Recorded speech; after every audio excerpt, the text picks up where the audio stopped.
Hello, stressed out A pushers. In this video, we're going to attempt to alleviate some of that stress. I will go through a strategy that I think will guarantee a student at least a 3 on this year's DBQ only A push essay. This would also work for AP World and Euro as well. Before I get into this strategy, I just want to give you a little bit of my own background so you know I have some experience in preparing students for the exam. First, I'm in my 13th year of teaching, and 7 of the last 13 I have taught A push. I've been an AP reader for the last 4 years, 3 of which were on the DBQ and 1 was on the LEQ. A few years ago, I helped the College Board revise the LEQ rubric. Finally, my students have had great success on the test. Every year, all or nearly all of my students take the test, and most pass. My average is well above the global average, and I do not have privileged students with tutors. I teach at a public school that I think can best be described as working class. Okay, with that out of the way, let's get into it. First, some basics. Why is 3 considered passing? It is because at a 3, most state universities, and some private ones, give college credit. I know there are different criteria at every school, and some elite schools do not even take a 5, the top score, for credit. But for most students, getting a 3 means college credit. Next, as you probably already know, the College Board modified this year's rubric. It is now 10 points instead of 7, and we will get into those points in a little bit. Probably a surprise to some people, but the typical score on a DBQ for the AP exam is quite low. Last year's average was a 2.5 out of 7, which is about normal. So if we correlate that to a 10-point rubric, that would be a 3.5 out of 7.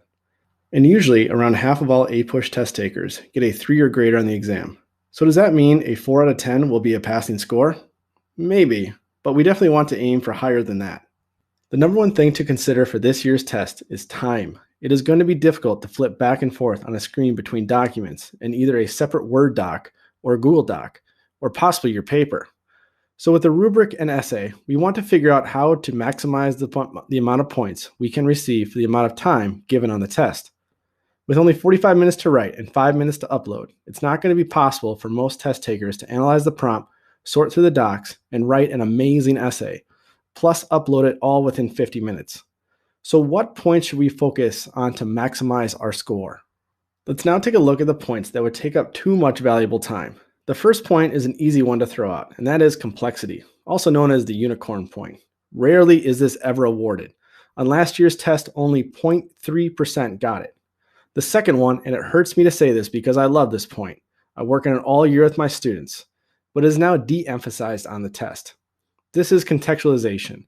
It just takes too long to get to this point, and if you go for it and do not get it, that may cost you in other areas of the test as well because of the time crunch.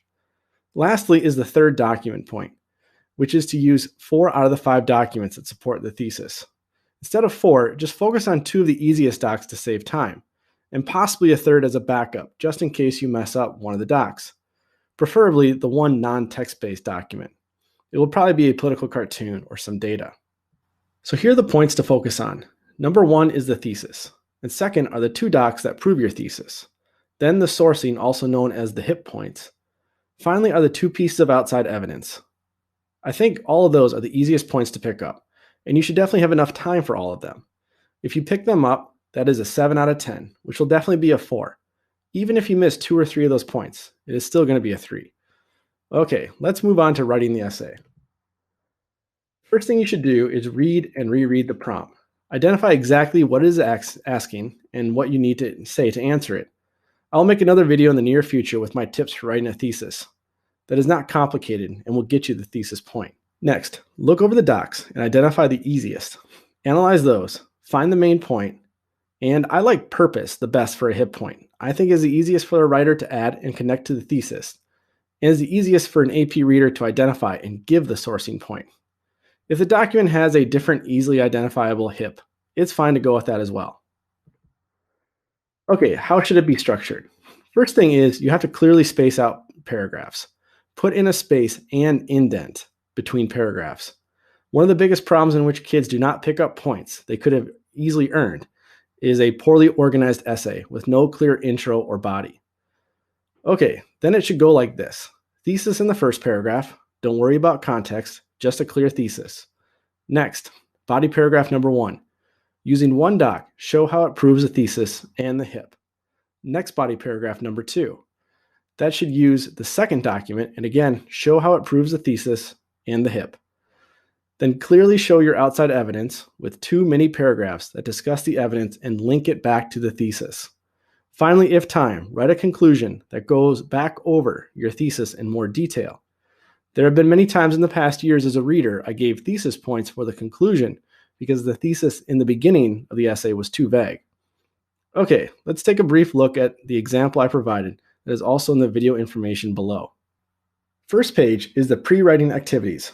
This is a prompt recently adapted as a 2020 DBQ example. Then you'll see two documents I identified as the easiest, and they were docs 2 and 3. Then I identified my outside evidence. And on page 2, you'll see an example essay that I quickly whipped together. I did this whole thing in about 40 minutes. The red are the intro and conclusion, and the blue are the body paragraphs. Go through this to see how I link the evidence back to my thesis and how I source the documents. Okay, I hope this helps you out for this year's AP test. I plan on making some more videos on the easiest ways to write a thesis that will earn you the point, and how to link documents and outside evidence to the thesis. Subscribe to the channel for those videos.